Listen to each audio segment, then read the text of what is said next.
What's up, everybody? Welcome back to my channel, Real Talk Recovery, where we talk about recovery from addiction and I share my life with you. My name's Nicole and I'm an addict, and my sobriety date is July 13th of 2015, and I'm currently utilizing medically assisted treatment. I am on 2 milligrams of Suboxone down from 12 milligrams, and I share about my journey in recovery and tapering and just all kinds of stuff. We do all kinds of stuff here on my channel.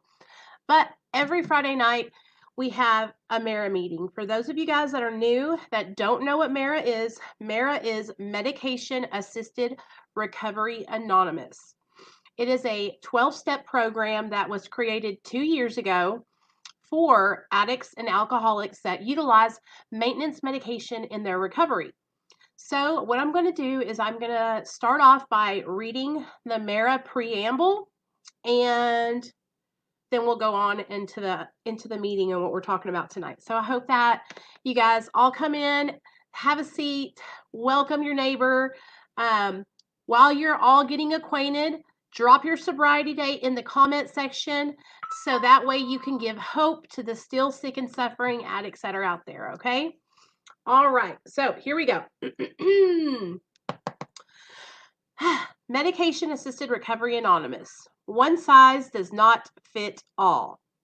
Do you use medications such as methadone, naltrexone, Suboxone, buprenorphine, antabuse, and camprosate, Paxil, Remeron, bupropion, gabapentin, baclofen, topiramate, Topamax that is prescribed and approved by the medical community to treat various drug and alcohol use disorders? Many addicts and alcoholics that are utilizing evidence-based science. What are you doing? Many addicts and alcoholics that are utilizing evidence-based science to aid in their recovery sometimes feel unwelcome. Here at Medication Assisted Recovery Anonymous, you're always welcome. Let's show them our drone. No, not right now, baby. No. I got to do this meeting, and then I will. Okay? You're always welcome. But can I have my drone right now and Yes. fly it, and they will see anyway. So okay. Who cares? Shh. Recovery is simply to recover from an unsafe lifestyle. Medication Assisted Recovery Anonymous is a support group of people who believe in the value of medication as a means to recovery. We understand that our individual needs may not be the same, our backgrounds may not be the same, our futures may not be the same. However, our desire to live a safe lifestyle joins us together. Non-judgment is our code.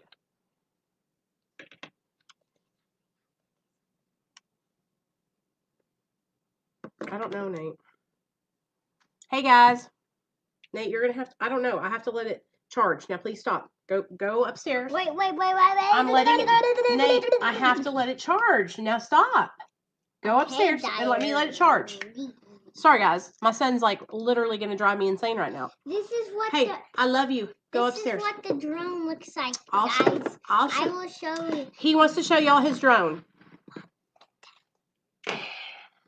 This is what it looks like. Go ahead and show him. You're interrupting our meeting. There you go. Oh, thank you. Okay, so now that you guys got to see this is a spaceship drone, and whenever it gets charged up, I'll fly it for everybody. Hey, Mom, it's actually an alien ship. An alien ship drone. Okay. A diarrhea. All right. Now let me charge it, bub. Hush. Okay. Okay, so that's what MARA is for those of you guys that did not know what MARA is. Now, what I'm going to do is I'm going to read a list of states that have MARA meetings in them. So that way, if you're in one of these states, you can look it up, and then you can go to a meeting in real life. And if you can't find one in your state, guess what you can do? You can start your own meeting, your own MARA meeting if you want to. Okay. Medication Assisted Recovery Anonymous currently exists only in the United States. We hope this will change soon. If there is no MARA meeting in your area, consider starting one and contact us for information. So here's the states that they have MARA meetings in: Alabama, Arizona, Arkansas, California, Colorado, Connecticut, Florida, Georgia, Indiana, Kentucky, Louisiana, Maryland, Massachusetts, Michigan, Mississippi, Missouri, Nevada, New Hampshire, New Jersey, New York, North Carolina, Ohio, Pennsylvania, Tennessee, Texas, Vermont, Virginia, West Virginia, and then our web-based meeting right here on Real Talk Recovery. So, oh, wow, that is so awesome. There is a meeting here in Arkansas, but it's 4 hours away from me. I'm going to have to call them. So, okay. What I was thinking we could do tonight, you guys, is we could kind of talk about the first 3 steps in MARA, because I know a lot of you guys kind of were like asking about that. And by going over the steps together and just talking about each step, we can learn them together, and then we can talk about them. So I posted them over on my community tab, so that way everybody who didn't know about MARA, thank you, Merck, and has never heard of it, could check it out. So what I'm going to do is I'm going to read the first 3 steps, and then I thought we could talk about them. So the first 3 steps of MARA are as follows. We admitted that without help, we felt an inability to control our addiction and that our lives had become unmanageable. 2, we came to believe, like all human beings, our power was limited, and we needed to learn to let go and learn from others. And 3, we made a decision to accept that we cannot control everything, assume a mindset of goodwill, seek the wisdom of responsible others, and discover our true voice within. So I want to talk about the first 3 steps because they're different than the steps that you would see in an AA or NA meeting. And it's really important to understand that, MARA is its own entity, you guys. It's not AA, it's not NA. It has nothing to do with AA or NA. In fact, it's like basically the reason why it was created is because a lot of people that were on maintenance were going into AA and NA, and not because AA or NA is judgmental, because AA and NA are great programs. But what would happen is some of our people, you guys, me, that are on maintenance would go into these AA and NA meetings, and they would open up and they would share about being on Suboxone or Methadone or Sublocade or Vivitrol. And when they would share that, they would get shunned. And they would get told that they couldn't share. They would get told that they weren't in recovery because they were on maintenance medication. And I've had people come up to me and tell me that people wouldn't sponsor them because they were on maintenance. I have personally experienced people coming to my channel just to leave comments about how I'm not in recovery and that I am a pussy because I'm on Suboxone, and so on and so forth. So the reason why MARA was created was because there was a demand, there was a need for a non-judgmental fellowship for men and women who are utilizing medication in their recovery, okay? Because first and foremost, there should never be any judgment because of a medication that you're on. Why do I say that? Because as long as you're taking medication as prescribed, you're not abusing it, you're seeing a doctor, that has nothing to do with your sobriety. It shouldn't even affect it. Okay? And it talks about that in these other programs. In these other programs like AA and NA, especially in AA, I don't know much about NA because that's not the fellowship that I used to attend. I have really been active in AA. And in AA, they talk about something that's called an outside issue. Okay? An outside issue is anything that is not alcohol. Okay? And so when a person comes into AA or AA, when a person comes into AA, right, OG Scotty Blinks, I heard that. So when a person comes into AA, the only requirement for membership is a desire to stop drinking. It doesn't say that you have to stop drinking. Okay, it doesn't say that you It doesn't say anything except for that you have to have a desire to stop. That's it. That is the only requirement for membership. So, for people like us who are on maintenance medication and we're searching for a program to join and be a part of, some of us found AA and thought, wow, I can go here. The only thing I have to do is have a desire to stop drinking and I'll be accepted, right? And so that's what started to happen. And then more and more people started sharing what they have gone through and sharing about being on maintenance medication. And that's when a problem started to arise. Um, I remember it was probably 3.5 years ago when I was on Facebook and I was real active in the recovery community on Facebook. And people were coming out and talking about being on maintenance, and they were being shunned and made fun of and attacked by other addicts that were in recovery. So that's where Mara, that's how Mara came out. Mara came out because there was a need.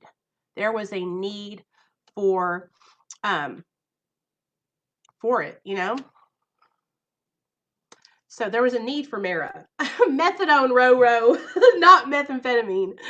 Um, so Mara is only 2 years old, and what we're doing right now, I say we, but what they are doing right now is they're actually working on publishing a book, so that way we can really have a clear cut direction on how to work the steps and everything.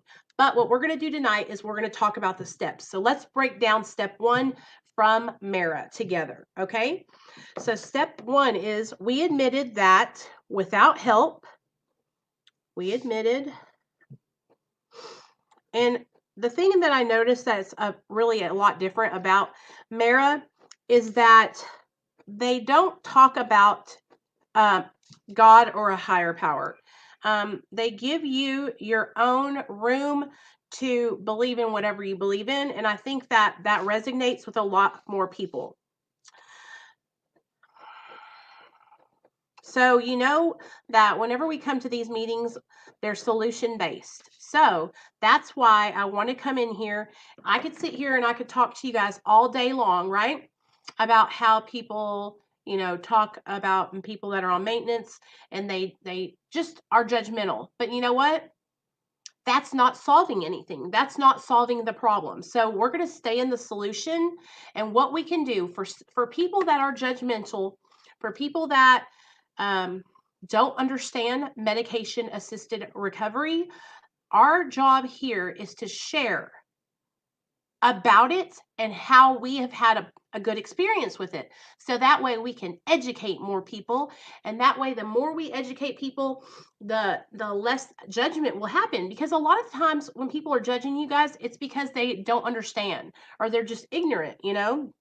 So that's what we're going to do. We're going to stay in the solution and we're going to help educate people. So we admitted that without help, we felt an inability to control our addiction and that our lives had become unmanageable. So, right here in the very beginning of step 1, it says, we admitted that without help. Okay.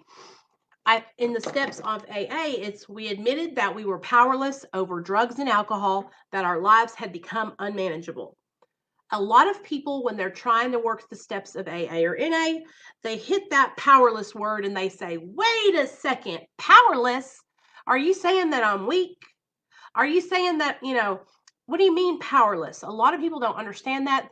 They automatically hear the word powerless and they think it's a bad thing. So, powerlessness in the 12 steps of AA or NA means powerless when you're under the influence of drugs and alcohol. Okay. It means that when you take drugs or alcohol into your body, okay, it changes you and you're not the same person, right? Not all the time. Exactly, Margie. And I used to think the same thing. I remember the first time that my sponsor told me that I was powerless, I was pissed. What do you mean I'm powerless? You got me fucked up. I'm not powerless. I have the power, right? I can choose today, and that's because I was already sober. Honestly, you guys, I want you guys to think back to when you were getting high. If somebody came up to you and they asked you when you were getting high, hey, Nicole, can you take this dope or can you leave it? And you are like high as hell. You're like seeing them and they got a whole pile of heroin in their hand and they're like, hey, Nicole, Can you just say no? Can you just say no? And your mouth starts watering, you see that heroin, and you start getting those shakes, your stomach starts hurting like you got to take a shit. Y'all know what I'm talking about. Y'all know what I'm talking about. And so you're like, that's that powerlessness is over us when we are using, right? Today we have the power to make good choices because we're staying clean. So the difference between the steps of AA and NA and the steps of MERA is we admitted that without help.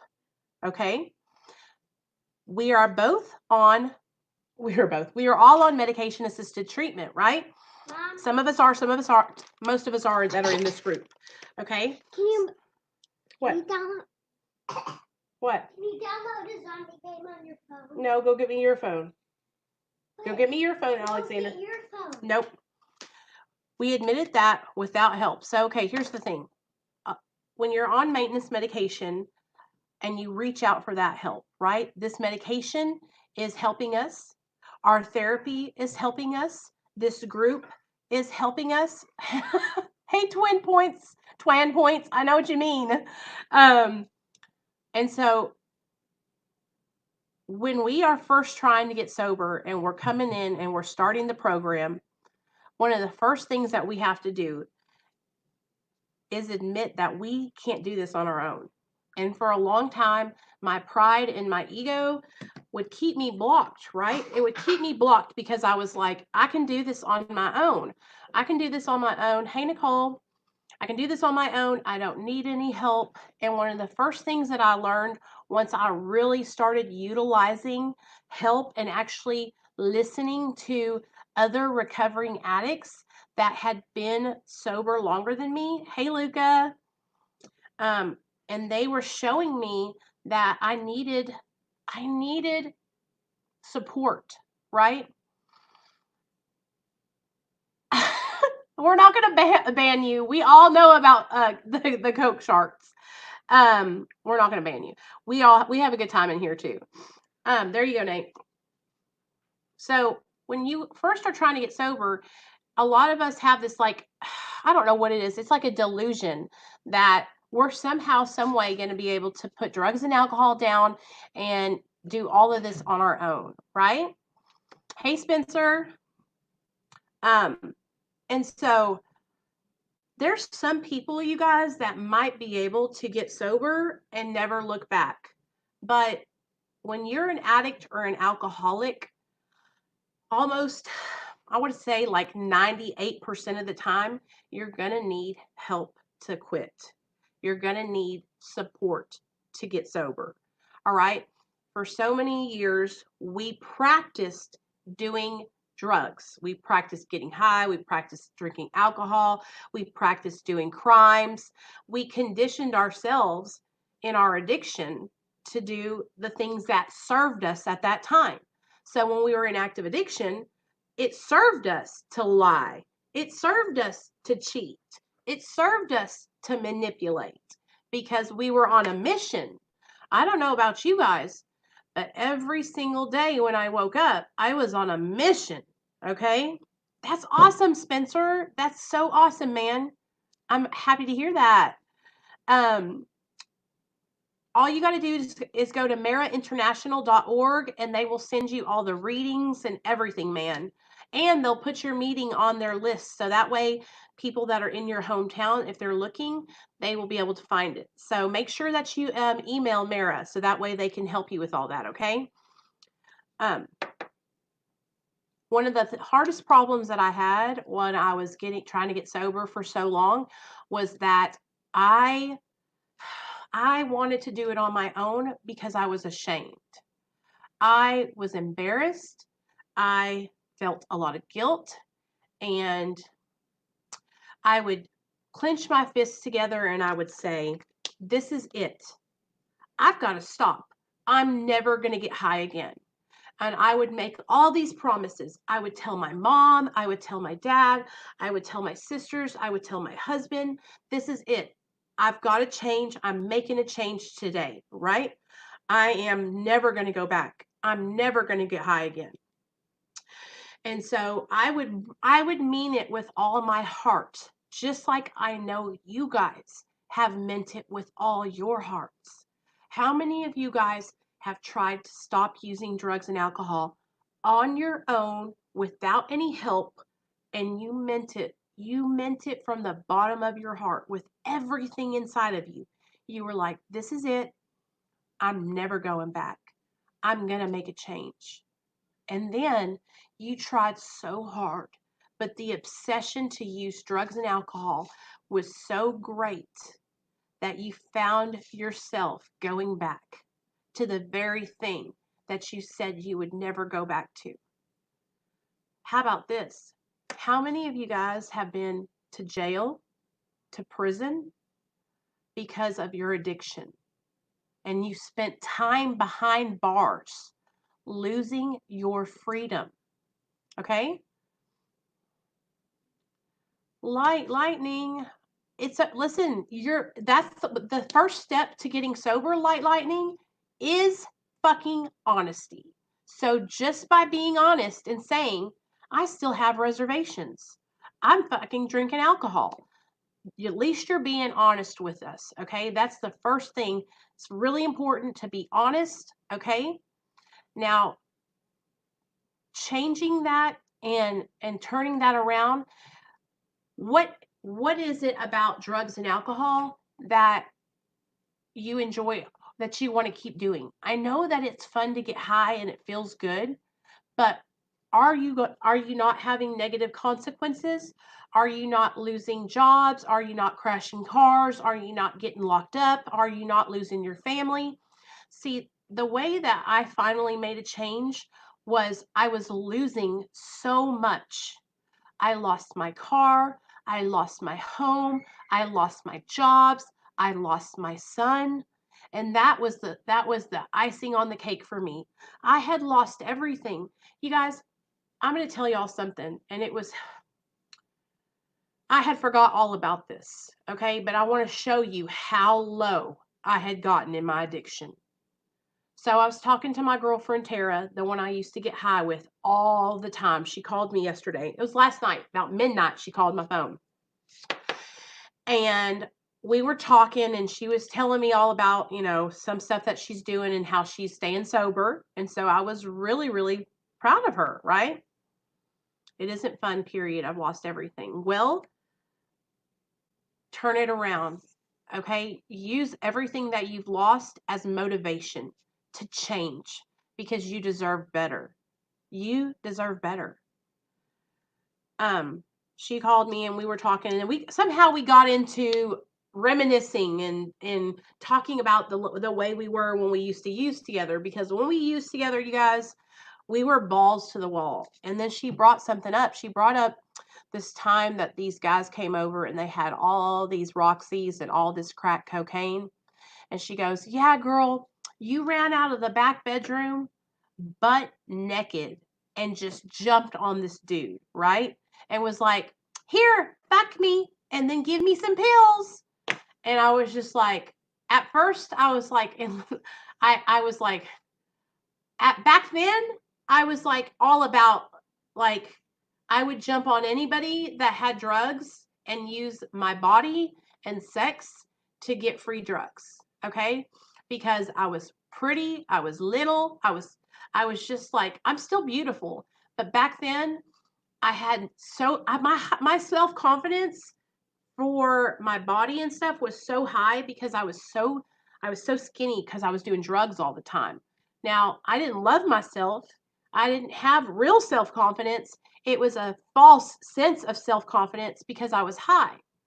But I was willing to run out butt naked, okay, in front of strangers to go have sex with them so I could get free drugs, okay? And I'm not proud of that. When she told me that, we were talking because I was going to laugh, but then I was like, man, I said, I like really, I can't believe that I would do that, because I'm not that person anymore. I'm not like that anymore. I would never do that today. But that back then, I didn't care. And it was like anything I could do to get dope, I would do it. And most of the time I had money because I worked, right? But towards the end of my addiction, I didn't have any money. All I had was my womanly ways and um my manipulation for Daniel. Daniel, you crack me up. Nicole, do you feel there's a difference in feeling like we've lost everything as opposed to giving away everything? Well, yeah, I feel like, okay, basically, when I was in my addiction, I willfully gave away my life because I was on drugs, right? I was killing myself, but it was subconscious. It was like when you're in your addiction, it's like you're disconnected from yourself, you know?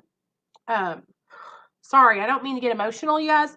And I'm sorry for any of you men that are in here that make you feel uncomfortable when I share stuff like that.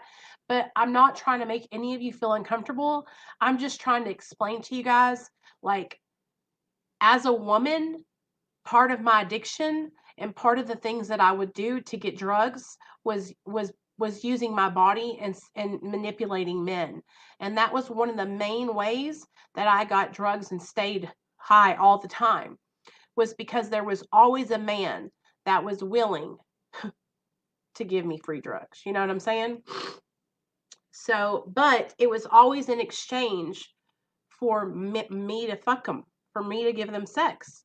And so when I would have to do that, I would have to close myself off and block myself out. I would have to go into this other part of my mind where I wasn't actually there having sex with this person, because half the time I didn't even know what their names were. You know what I'm saying? Like, it was just like I was on autopilot. I was just going through the motions. I know, right? um, when you're in your addiction, I feel like I was saying before, you lose control. You have no control over anything. And so when you're out of control like that, and you're basically without your, it's like, how do I say this? It's like you're not, you don't even know that you're fucking your whole life up, right? Um, it's like I don't I at that time when I was using drugs, I didn't even realize. It was like I realized that I was fucking up, but I didn't realize I was fucking up because I was so far gone. I was a slave to opiates and I was a slave to methamphetamine. And if I didn't have those shits, then I was a miserable. And that's when it would hit me.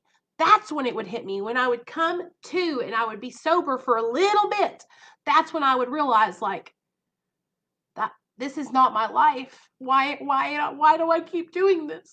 You know, I know better. I know that I can do better than this. I don't deserve to live this way, right? But when you lose power of choice and you lose that control, just like it says in the Mara first step, it says, we admitted, whew, I don't have it memorized. We admitted that without help, we felt an inability to control our addiction and that our lives had become unmanageable. So, a lot of the times, I feel like it takes us a little bit to get to that point where we finally realize that we have no control. Okay. Because how many of you guys have been in your active addiction and you think that you're still somehow you're in control, right? Like, you know, that's a delusion. Okay. A lot of the times I'll hear people say, I can stop whenever I want, or I do drugs because I want to do drugs. Okay. If you keep going, you might be where you can stop right now. But I'm telling you, if you keep going, you will not. You will get to a point where you will never ever be able to stop unless you get help. I got free drugs for years, and then the party stopped and realized I couldn't afford my habit alone. Now I'm on methadone trying to get my life back. That's good. That's what you got to do, girl. You're getting help, and that's all that matters. Okay. Sorry, I have Chaplicks in this. This clear lip gloss is the bomb.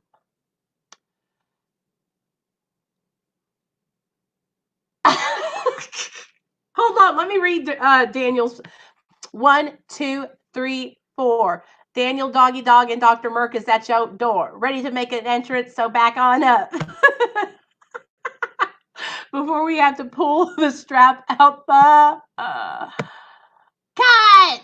Y'all are so crazy. So, okay. I'm glad everybody's here. I really appreciate you guys for being here.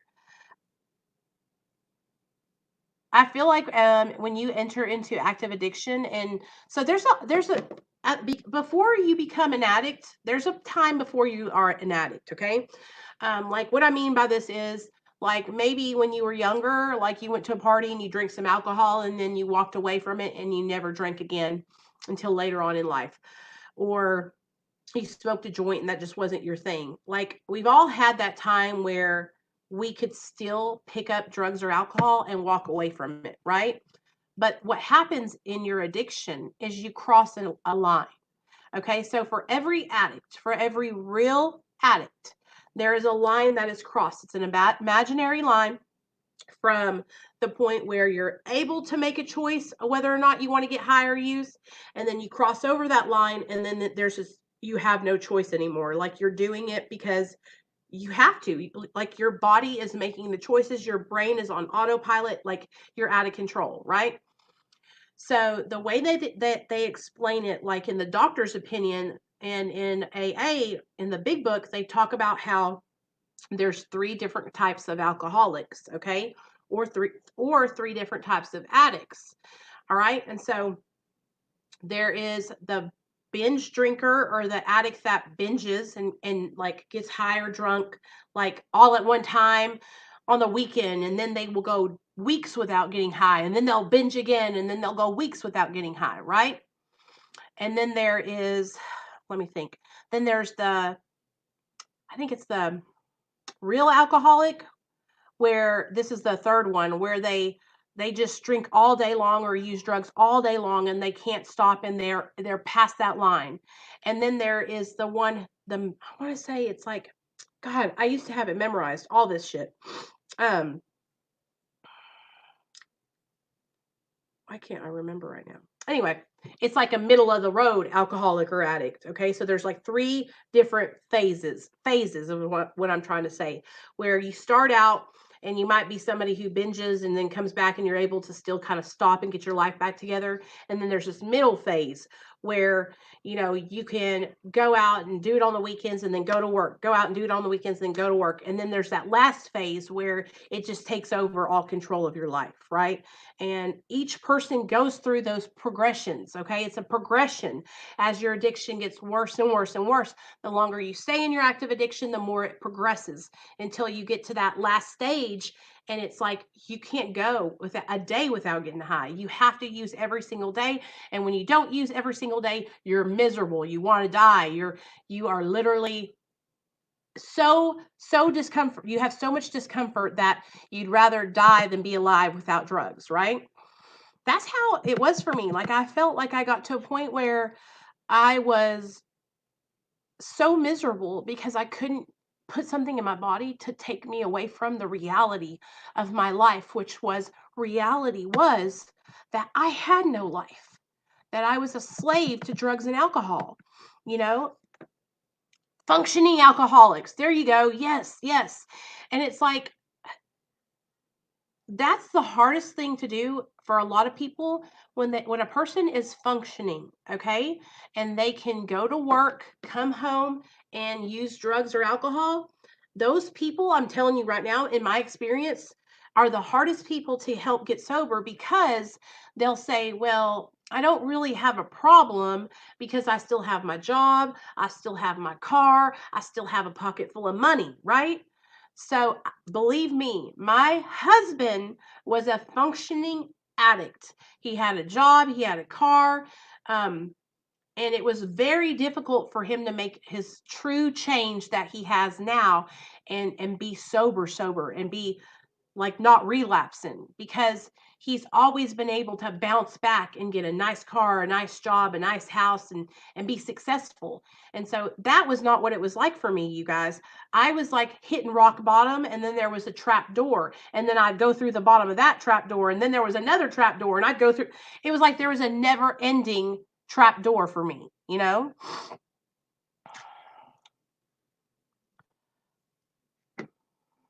Oh, it was crazy. It's crazy, crazy, crazy. Okay, so let me go on to the second step. Step two, we came to believe that, like all human beings, our power was limited, and we needed to learn to let go and learn from others. So, right here in the second step of Mara, they're already setting it up for us, and they're showing us that without help, it's going to be difficult for us to get clean, right? We need support. We need to have other people who have walked the walk before us that can guide us on that journey.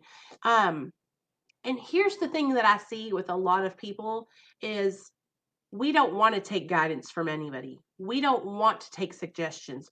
We want to run things on our own, right? I'm a business owner. Rapid detox. Ooh, I've never. Are you on an opiate?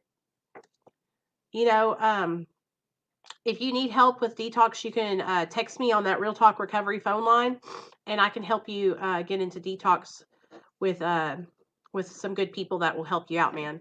But if you're, I don't know about the other ways. Like I've heard there's like this new way of things that they do where they um put you under and then they flush your whole system out, and they like clear your receptors, and then they are able to like put you into some kind of coma, or I don't know. It's like technical. Oh, you're on Subutex? Okay, well, just taper down.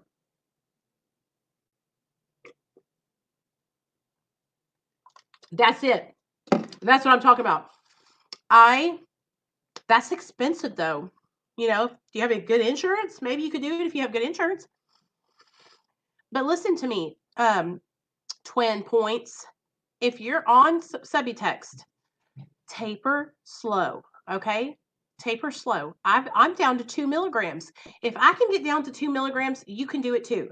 You can taper and just go slow and slow and slow. In fact, I'll help you, man. I'll help you set out a taper program for yourself. Or I got down from 12 to 8 milligrams. Good job. Good job, man. I Listen to me. I'm a slow poke. I go very slow with my taper, and it's only because my doctor suggested for me to go really slow. I'm down from 12 milligrams all the way to 2 milligrams, but let me share this with you guys. I started out in March of last year. So I have tapered from 12 to 2 over the span of a year, and I have had no problems whatsoever. Okay. Yeah, you can do it, you know? So just if anybody in here is trying to taper and you need taper support, or you want to connect with someone who can coach you on a taper program, text me. I will hook you up with Dr. B, and he can work you through that and get you down, okay? He can do it with you over the phone. He can do it with you on Patreon through a video chat, or if you're in the California area, you can go meet up with him at his office. But I think so much of this doctor, you guys, like he's just such a good doctor, and he really respects us as addicts, and he doesn't judge us, and he supports. He's just the bomb. So if any of you guys are needing taper support and you want a professional, okay? I'm not a professional. I am just somebody just like you guys who I'm just sharing my experience with y'all, okay? But if you want a professional who can help you, let me know and I'll get you hooked up with Dr. B. The problem with rapid detox is that it gets you past the kicks, but you are fucked emotionally.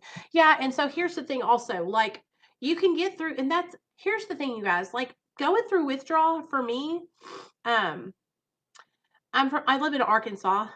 Um, Going through withdrawal for me isn't really the hard part. It's the part that comes after getting off of everything. It's the depression, it's the anxiety, it's the overwhelming sense of doom and gloom that comes with being completely off of everything. I know you guys know what I'm talking about. So, I'm going to try to jump off when I get down to 0.5, and we're going to see how that goes. Home of Bill Clinton, that's right. My doctor has never once tried to help me taper or once asked how I was doing. Oh man, I'm sorry, Stefan, listen, you can come hang out with us and we'll help you out, man.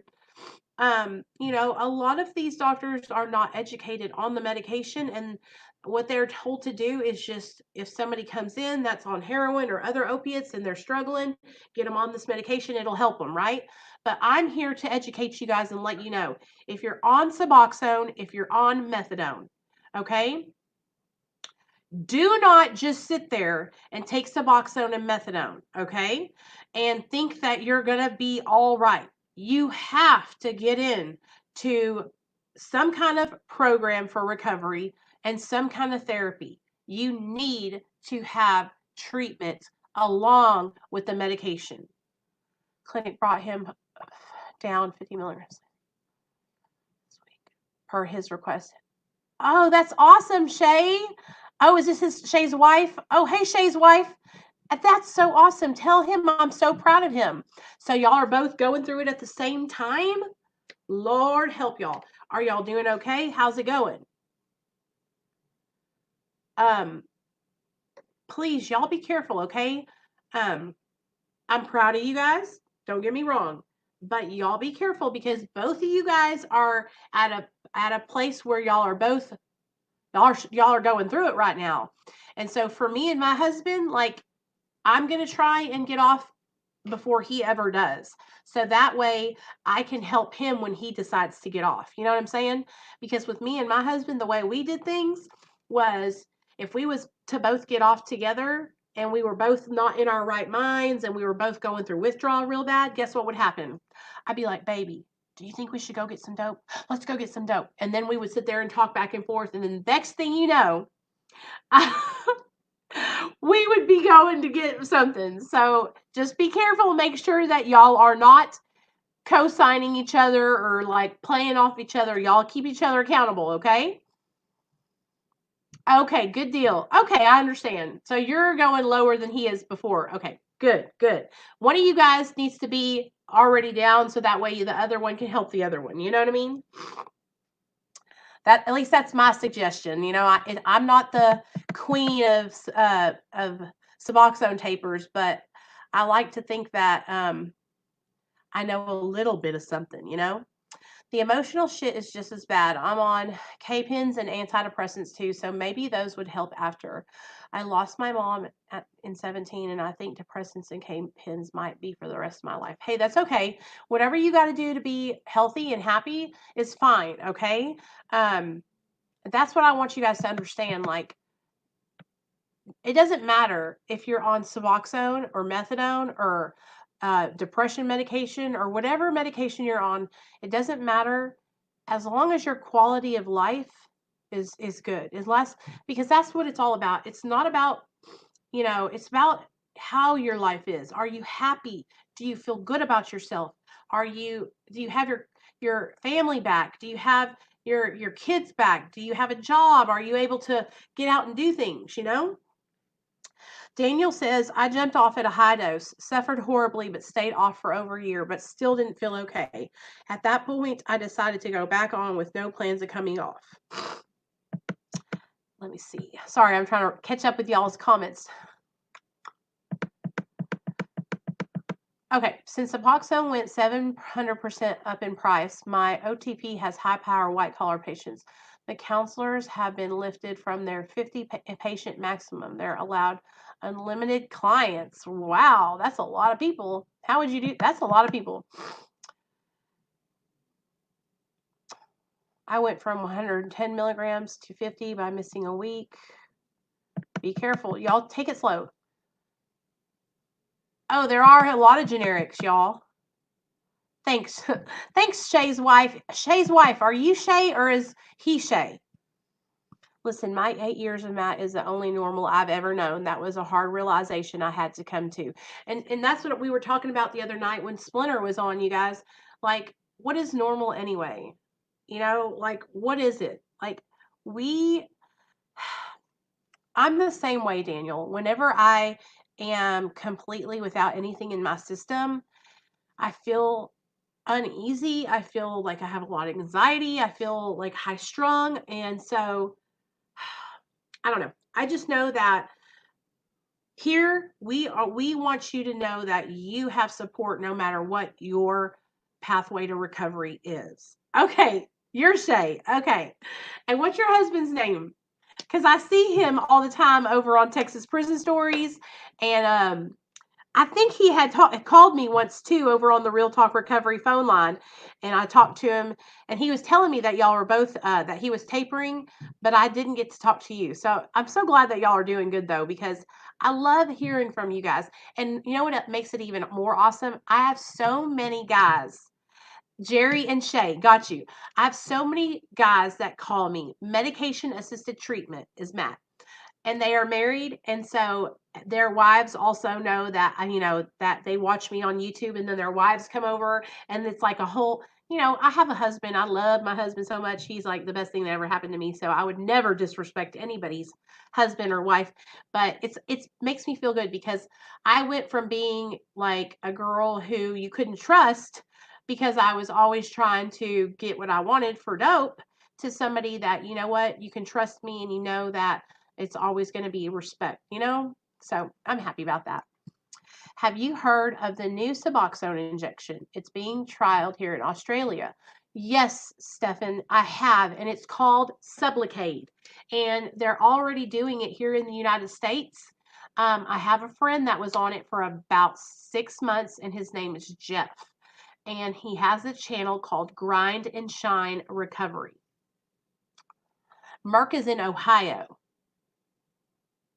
No one should come to Cali because Kaiser will keep you high on subs forever if they could.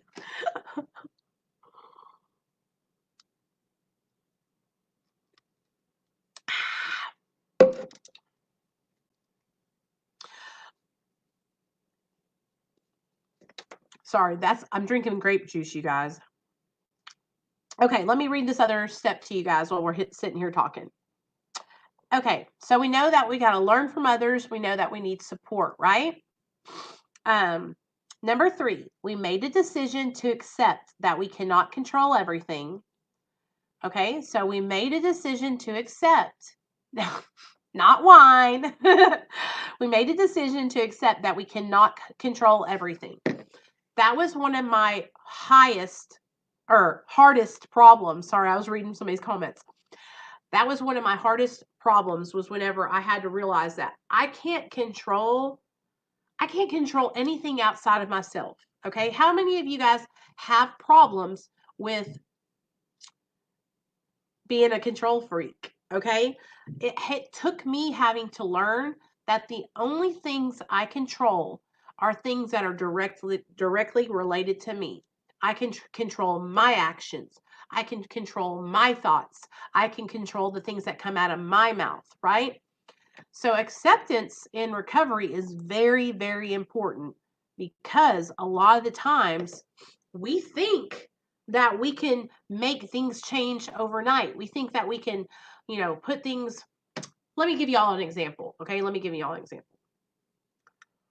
Letting go of control for me was admitting that I needed help and support, admitting that I couldn't get sober on my own. And then when I did get sober, letting go of my husband and allowing him to do his own recovery. I know a lot of you guys are in relationships with other people who are in recovery too.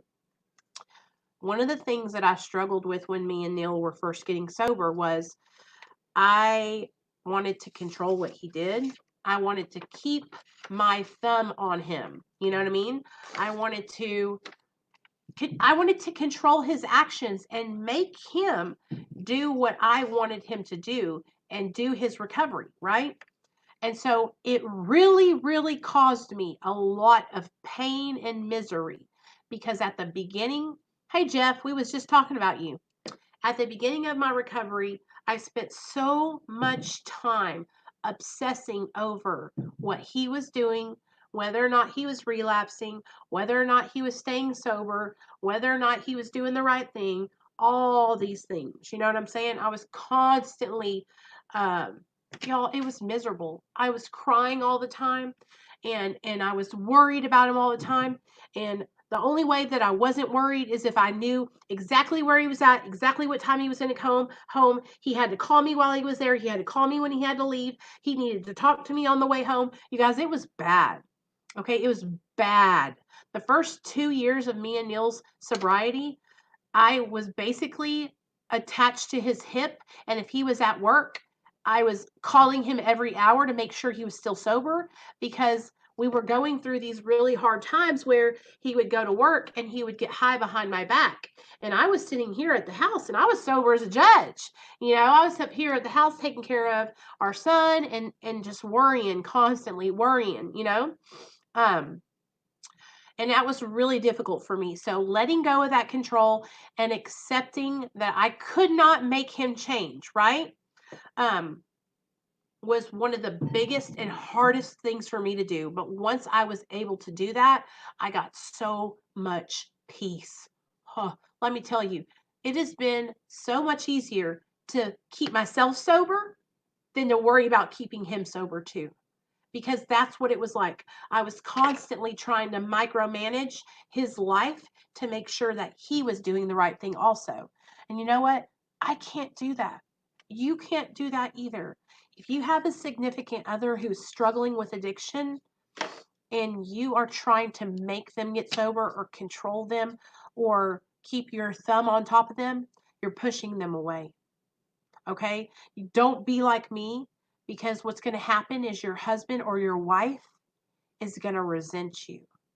And that's what happened to me. My husband resented me because I was trying to control him basically. I was doing all those I was doing everything wrong. Everything I was doing it all wrong. Um let me see.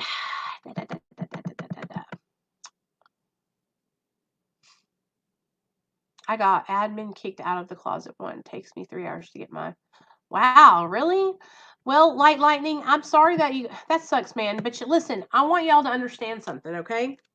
I know that some of you guys have had bad experiences with doctors or clinics, but you got to remember that not everyone is going to be like that, okay?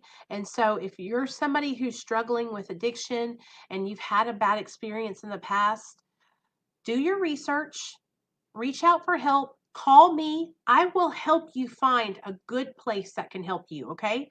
If you're not seeking treatment with Suboxone or methadone or some kind of maintenance medication, I can help you with that too. I will help you find therapy. I will help you find a clinic or a treatment center that specializes in abstinence or maintenance, okay? Like I am not going to push you in either direction. All I'm going to do is listen to what you need and I'm going to help you find it. Okay. So, whew. Okay. So let me see what did I read the third step already? Okay. We made a decision to accept that we cannot control everything. Assume a mindset of goodwill. So what does that mean? Assume a mindset of goodwill. What that means to me is goodwill onto others and having a good positivity, treating others the way you would want to be treated, doing the next right thing, helping someone else. That's what I think a mindset of goodwill is. So one of the things that I practice every single day in my sobriety is giving back what was so freely given to me, okay, which is the support and the guidance that I received through AA and my sponsor, okay? And so, one of the things that I have learned from the 12 steps of AA is that in order to stay sober, one of the best things that can help you when you're going through a hard time and you're struggling is to step outside of yourself and to help someone else. There's somebody out there that's always struggling more than what you're going through. And when you can stop focusing on your own problems and help somebody else in theirs, it will change you guys. It will make you feel so much better. And I hear so many people are like, we're so grateful for you, Nicole. You help us so much. Like your meetings are something that we attend every week and we love coming here, right? And I hear you guys saying that, but I also have to tell y'all that it helps me to do the meetings. So it's a win-win situation. It's not anything that I hate doing. Like I really enjoy it. So this is not something that I dread coming to do. It's not something that um I think, hey, I don't want to do this today, blah, blah, blah, blah, blah. These people drive me insane. It helps me, Doing random acts of kindness and not getting caught has helped me not to be so selfish. Exactly. And see, that's one of the main problems when we are in our active addiction is that we are selfish and self-seeking. Everything is about us and what we need to make ourselves feel better and all that, right? Me, me, me, me. Change, change, change. I need drugs. I need this. I need that, right? And so when you get sober, you're going from me, me, me, me, me to we. What can I do to help all of us? That's what we are about. This is what this group is for. This is a together thing. This is us being together and helping one another. You know, I'm not going to get emotional, but I'm going to tell y'all something. Group of people having this YouTube channel, it has lifted me up. It has done more for me than I can even imagine. You can't even understand. Okay, it has given me purpose when I thought that I had I thought I had nothing to offer. Okay, I thought I had nothing to offer the world. I thought I would never be sober.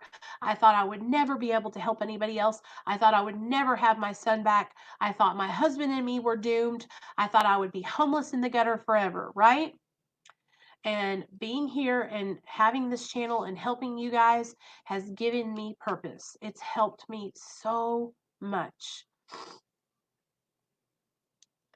Roro says, is homelessness a big problem out there? It is bad out here.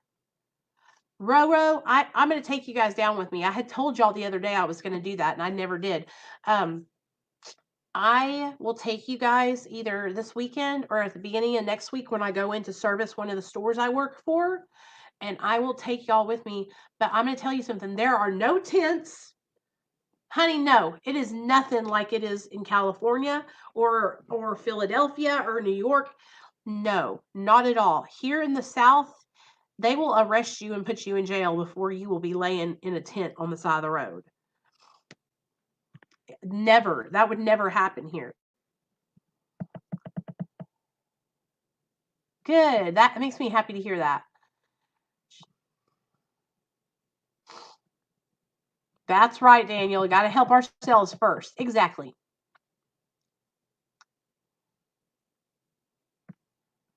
Oh, we miss you too, girl. I'm so glad you're here. I'm so glad that I know that you're Shay now and that he's Jerry. So sometimes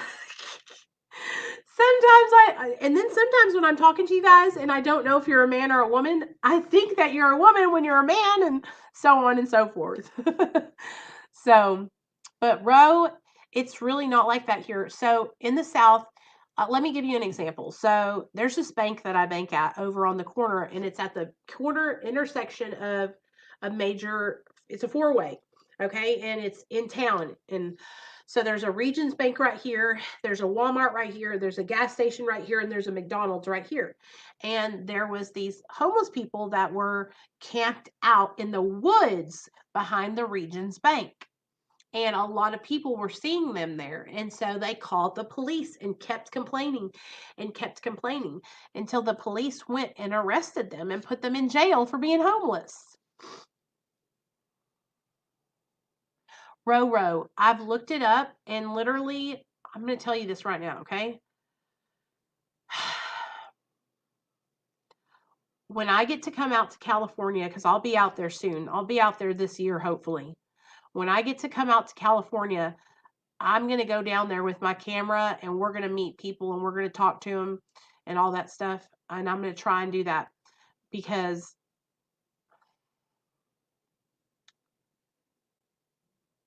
a lot of those people that are down there on Skid Row, not only do they have addiction problems, but they also have mental illness. And so what do we do? How do we help them? What could we do to help them? Some of those people, if you give them money or a job, then the only thing they're going to do is use that money or that job to stay homeless and stay getting drugs, or they don't know how to take care of themselves. So how do we solve that problem? I guess there could, I don't know what to do. I know down here, um, I know. Well, let me tell you about this, Stefan.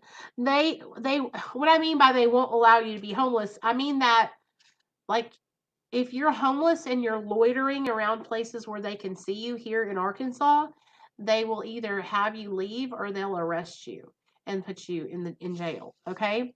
And so if you're going to be homeless here, you have to be where no one can see you. You can't be on the streets, on the sidewalk. It just, you'll be in the woods in a tent. That's how it works here. Hey, certified loser, what's up? Late as usual.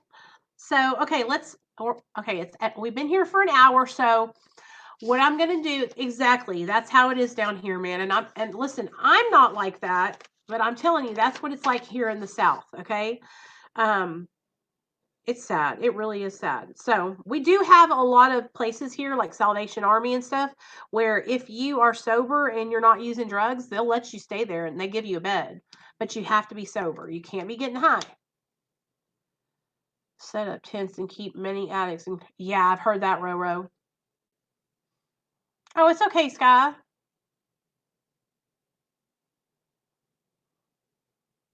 So, okay. Let's talk really quickly about the coronavirus, and I want to just tell you guys what I went out and did today. So I went to the grocery store and I bought groceries. Okay, I bought some bleach and I bought some paper towels, but I didn't buy a bunch. I just bought enough for our house so I could keep things clean. Okay, now they shut my son's school down for 3 weeks, so my son will not have school for 3 weeks. Okay, they're also canceling all extracurricular activities. So there's going to be no basketball games. There's going to be no like pep rally and just nothing where there's a bunch of people grouping together. One of my sponsees called me because she wanted me to go to this opiate overdose awareness walk in downtown Little Rock next Saturday. And they've already rescheduled that because of the coronavirus. Okay. So this is what I think we need to talk about. I don't want any of you guys to be scared. I don't want any of you guys to be worried about, you know, I don't want you to be worried about your medication. This is what will probably happen if you have to go to the clinic every day. What they're going to do is they're probably going to set up a protocol like they have already in Chicago where Dave lives. Chicago Dave, shout out if you're in here. He says what they're doing is if you have a fever or a cold and you need to come get your dose in the morning, you have to call the clinic ahead of time and let them know that you're sick, and they will meet you out in the parking lot and dose you in the parking lot. Okay. For me, for people that are on Suboxone that get like monthly prescriptions, a lot of you guys will probably have, the doctors will probably call in your prescription so you don't even have to go up to the hospital. So the main thing to do if you're on maintenance medication is to call your clinics and see what their protocol is for, for this situation that's going on right now. Now, all we need to be doing is making sure that we're washing our hands, okay, with hot water, warm water, and soap. I need you to sing happy birthday. I think it is 2 times. Happy birthday to you. Happy birthday to you. Happy birthday, Real Talk Recovery. Happy birthday to you. And repeat, okay? Wash your hands real good all the way up to your elbows, all right? Don't be putting your hands in your mouth and your nose and your eyes. And don't be going to places where there's a lot of people. Don't go to the movie theater. Don't be running to Walmart every day. Don't be, y'all understand what I'm saying? So everything's going to be okay.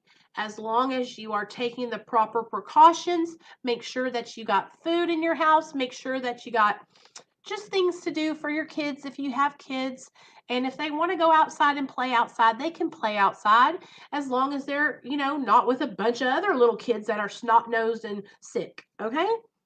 I did too, Baltimore mom. I bought so much groceries today, girl. There you go. Yeah. Yeah, that's a good idea, Shay. Check on your old neighbors. We live in a cul-de-sac. So across the street there's this guy, he's like real young. He's probably like 27 or something. Then over here is an empty house that's for sale. And then right here is the Mayos. And then right here is a husband and wife. They're like me and Neil's age. And then right here beside us is I don't know their name, but it's a black couple. They're like in their 50s or 60s, but we talk to them every day. And so I just talked to her today when I was outside playing with Nate's drone. But we all know each other and we all try to help each other in, if we need anything. No strip clubs. Exactly. Exactly. So everything's going to be all right. All right. I don't want you guys panicking. Just take your vitamins, drink plenty of water, or wash your hands. Don't be nasty. Okay. So, anyways, I love you guys. I hope you enjoyed going through the first 3 steps of Mara. For those of you guys that are new to the channel, we go live every Monday and Friday at 7 p.m. Central Standard Time. On Friday nights, we do Mara. On Monday nights, we do step studies out of the Narcotics Anonymous basic text. So not only do we do Mara, we also do, the regular 12 steps on Mondays. So I try to keep, you guys, I try to make sure that I'm not just sharing one viewpoint and that I share different kinds of programs. So that way, we can always learn. Okay. We can always learn and be open-minded. All right. The more we know about recovery, the better we'll be, the better chances we have of staying sober and all that good stuff. So constantly learning about your addiction is the key. Constantly learning new things. Okay. That's one of the things that keeps me excited about staying sober is learning new things about addiction, learning new ways to help people. It inspires me every single day. It helps me stay consistent. So if you're looking for something that'll help you in your recovery, start learning about the disease of addiction and start learning how you can be of service to other people. Okay. So tomorrow, Saturday, we got an interview tomorrow, you guys. We got an interview with Successful Convicts. Okay, he has a YouTube channel, and he'll be on with me tomorrow at 2. He was a drug dealer, so we're gonna have a little bit of a different perspective, and I hope you guys will join us and hang out with us tomorrow at 2 for that interview. And then Tuesday night I have an interview with Mike, and then Thursday night I think Kyle's gonna come on from Sober Dogs. So I got a couple interviews set up through the week. Oh yes, Stefan, me and Splinter, we go together like peanut butter and jelly, baby. He'll be on for a part 4, a part 5, a part 6, a part 7. I think next time he comes on, I think we're going to talk about relationships in when we were in our active addiction, and I want to hear about the girlfriends that he had when he was in his addiction. I'm going to talk about the boyfriends that I had, and we're just going to chop it up. You know what I mean? But that's my friend. I love him so much. He's such a good guy, and he's helped me so much. So I try to help him. He tries to help me, and we just help each other. You know what I mean? So yeah, I got a lot planned, and then also I'm working on a Addicted to Crime episode. So be looking for a new Addicted to Crime episode this week. And also be looking for a new reading my journal and a new reading the letters I wrote from rehab. So y'all will have a video probably every day this week. So be looking out. Okay. Thanks for everybody that came out tonight. I really, really appreciate it. And if you need anything, just text me on that phone line right there, 501-991-5149. And I'll see you guys tomorrow at 2.